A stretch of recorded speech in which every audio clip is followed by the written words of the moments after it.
আরও একবার রাজপ্রাসাদের রহস্যে বুঁদ হবে দর্শক। আরও একবার সেই রহস্য জানাতে নিজের জনপ্রিয় চরিত্রের প্রেক্ষাগৃহে বলিউড অভিনেতা অক্ষয় কুমার।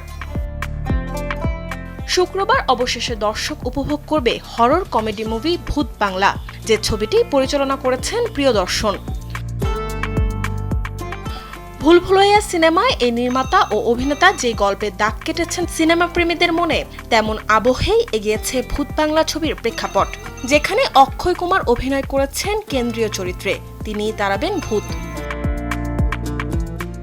রাজপ্রাসাদ ও সেই রাজপরিবার ঘিরে অভিশাপের ছায়া আর এর থেকে মুক্তি, এসবই ভূত বাংলা সিনেমায় দর্শক দেখতে পাবে ভিন্ন আঙ্গিকে, যেখানে ভূতের চরিত্রে আছেন টাবু। মুক্তির আগেই অবশ্য ৬৩টি দৃশ্য ছাঁটাই করে ভারতীয় সেন্সর বোর্ড। এই ছবিতে অভিনয়ে নিজের পারিশ্রমিকও কমিয়ে নিয়েছেন বলিউড খিলাড়ি।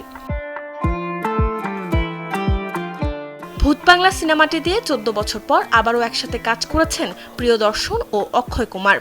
এক যুগ পেরিয়ে কতটা দর্শক মাতাবেন এই নির্মাতা অভিনেতা জুটি, তা জানা যাবে ১৭ এপ্রিল ছবি মুক্তিতে।